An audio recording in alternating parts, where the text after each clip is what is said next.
Welcome to Subramani. I was asked to deliver 3 lectures on wealth creation. And it's not very difficult, but it requires some preparation because the original wealth creation writing is Benjamin Graham. There is no doubt about that.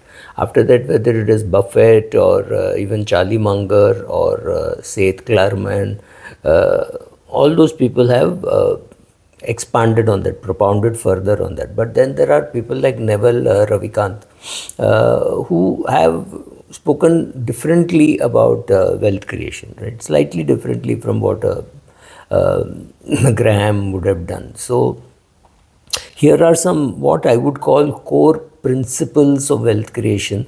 Of course, then there are people like Narayan who talk about business cycles, which is again coming from Mark Howard's business cycle. So, although put together, you create some core principles of wealth creation. So, here is an attempt for which I made extensive notes. So, I thought I'll create like maybe 2, 3 lectures, maybe 5 lectures. I do not know how long it will last. So, I thought.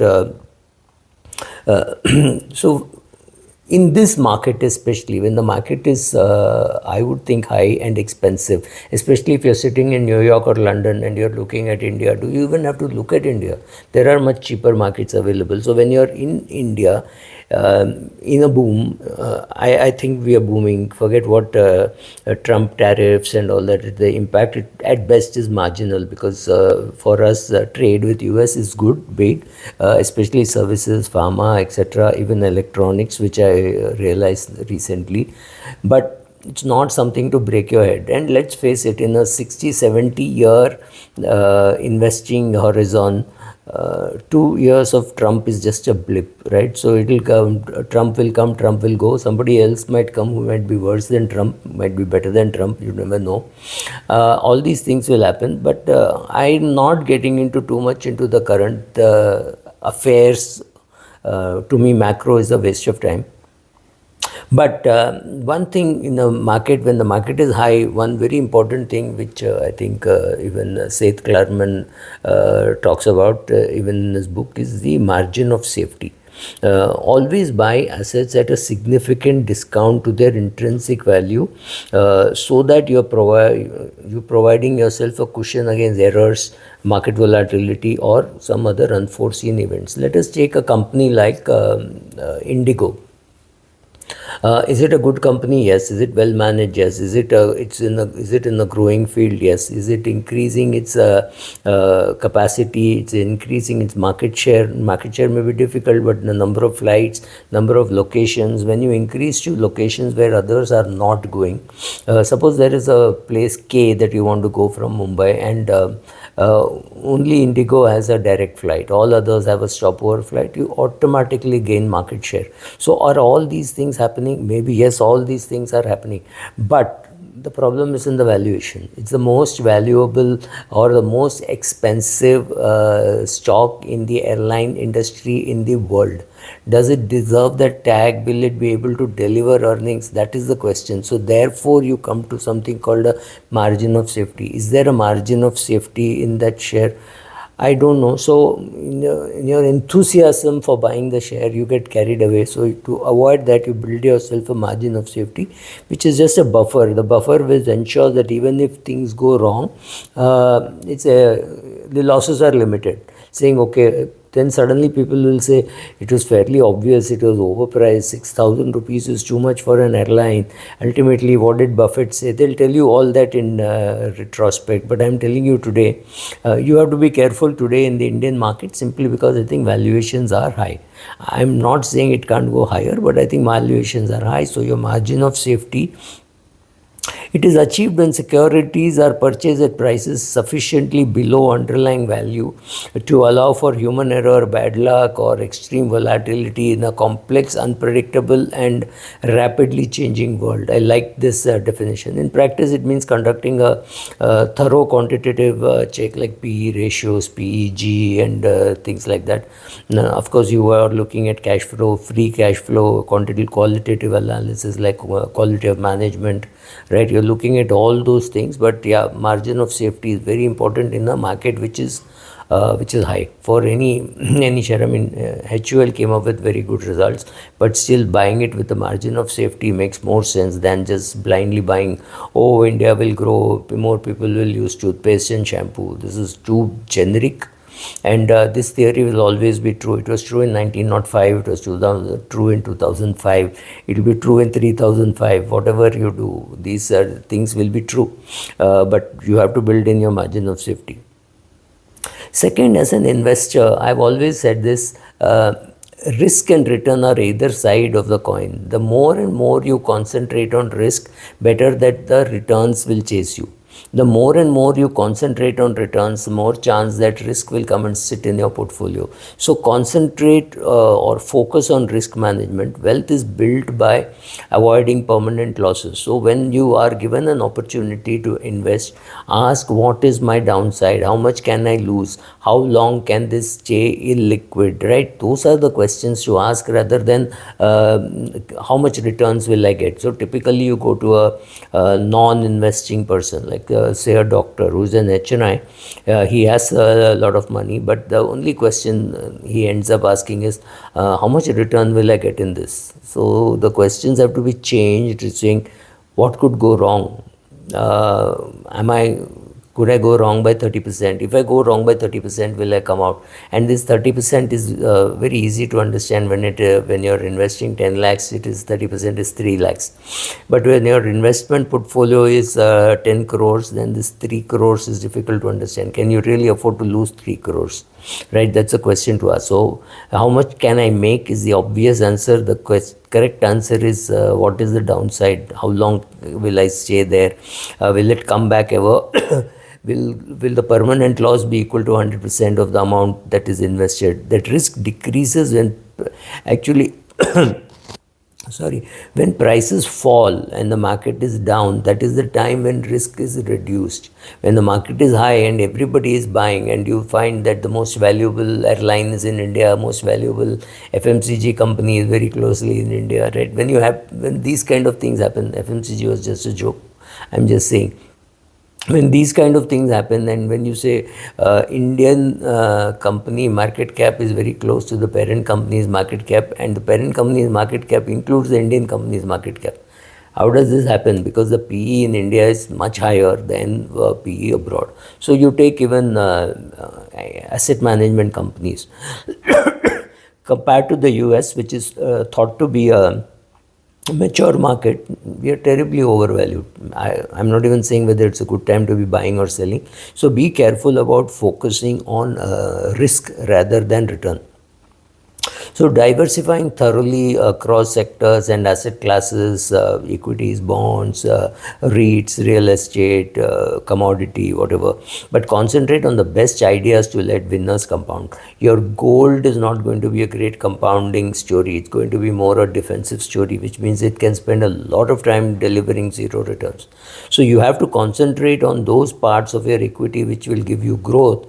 But you also have to understand that for focusing on risk, you need to have a diversified portfolio. So understanding this, where it looks like I'm contradicting myself, saying you need a diversified portfolio, but concentrate on those portions of your portfolio which are really going to create wealth. Try to be a contrarian, but being a contrarian, you also have to be right. It's not going to be very easy.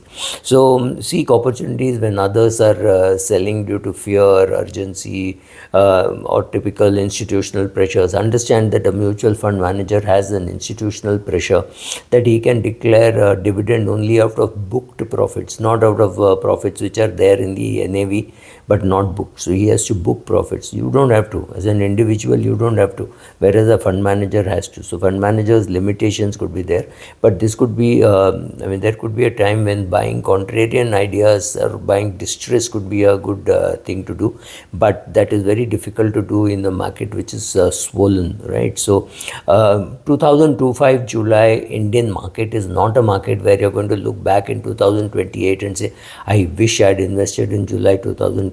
No, this is not those mouth-watering levels. Going into the future, you don't know whether it will be eye-watering levels, but definitely not mouth-watering levels. So be careful. So let us try to buy from those who are selling it in for whom the money is needed. They need it urgently. They are distressed. They got emotional sellers. Whatever it is, you can buy a share on the way down also, as volume is higher and prices are lower. So you might be uncomfortable. You may have bought one share at 340 rupees, and now it may have come down to 280, 290. Now, if you're confident about your research, then understand that same share at 280 is less risk rather than more risk at 340. When you buy a share at 340, if it goes to 360, you think there is no risk. No, there was risk. You intrinsically knew that the share was worth 270 or 280. But if the price comes down to 270, 280 and you buy it, you're actually buying contrarian perhaps, because the market could go down even further. But very importantly, you're buying something in distress, and you're buying in a market which has fallen. If the market has fallen, your risk is actually reduced.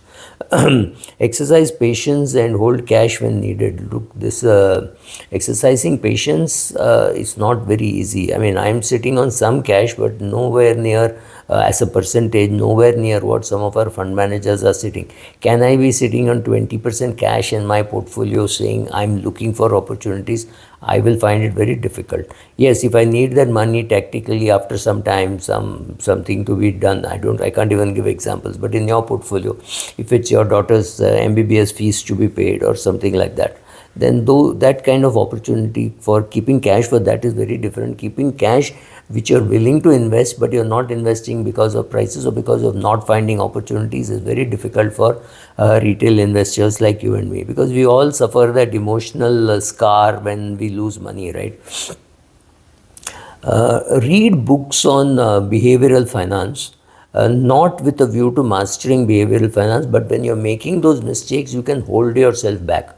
This is where I find even having a broker or a mentor, for me it is the same person. It is good because you're sounding out somebody. For example, if I wanted to buy Divan housing, and I thought it was a good buy, the management was good, I still believe that, but the market did not believe that. So I asked my broker to buy X amount of shares. He ended up buying, I think, less than maybe about 1% of that. 1.5% maximum, and he kept saying, I don't think there is anything great about this. So I sold nicely at a high price, and then I think the worst price I got was 60-70 rupees for it. Of course I lost money, but I could have lost much more. So having a sounding board is very important, especially if you are contrarian, because nobody else is agreeing with you, and you may have a 3 month, 6 months, 8 month thing, but if there is value in the share, if the company is paying dividends like all PSU shares, one day somebody will discover the price, saying that this price is what it deserves because this government is not interfering in the management. So such opportunities will be there. So in overlooked assets also, you could find some opportunities. In sales, this is called searching in the waste paper basket, because you discarded some cards. You look at a card and say, I don't think I'm going to do anything with him, and you dump it in the waste paper bin. But when you don't have any clients, you go through the waste paper bin and try to pick up and say, let me just talk to him or her and let's see if something can happen. So these are overlooked areas, right? Your dustbin is definitely an overlooked area. So it is important to look for bargains in complex or overlooked areas, and then say, okay, these are out of favor securities and let me buy them. Another thing which mostly everybody tells you, and I have told you many times, is avoid market timing and macro forecasting. Macro forecasting to me looks very amusing when people can't predict whether it will rain today. They can take a 5-year view, 10-year view, 20-year view. I'm convinced that if I take a 20-year view on India, I don't have anything to feel depressed about. Markets will do well. But the problem is sitting tight during those 20 years. That is the thing. So macro forecasting, market timing and all makes no sense. To say, oh, if Trump goes away, this will happen. Don't get into all that kind of a thing. It can't happen. So I'll stop it here. I'll do a volume 1, volume 2 kind of a thing, because there's some more to be said. Or shall I just continue? Okay, I think I'll just continue with 3-4 more points. Continuously learn and reassess. There is no doubt about that, whether it is Graham or everybody has told you the same thing. Learn and reassess, make your mistakes. I admit to my mistakes. That's very important to say. Oh, I thought this share was, I bought Apollo Hospital at 9 rupees, sold it off at 135, saying there's no dividend yield anymore. Then I bought again, I sold, bought, sold, right, did all those things. At some stage, you think this is fully priced, there's nothing in the share. You get out and then find after 3-4 months that the company is I thought of it as a dividend yield company at 9 rupees, and it was a dividend yield company.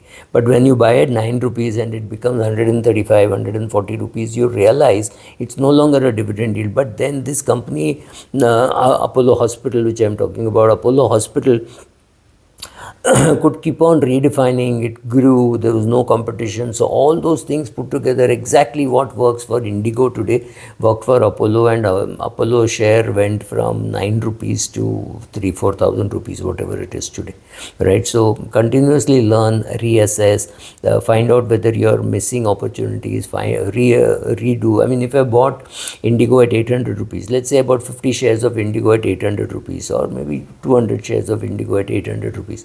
And then when somebody tells me Indigo is a good share, then say, I already have it.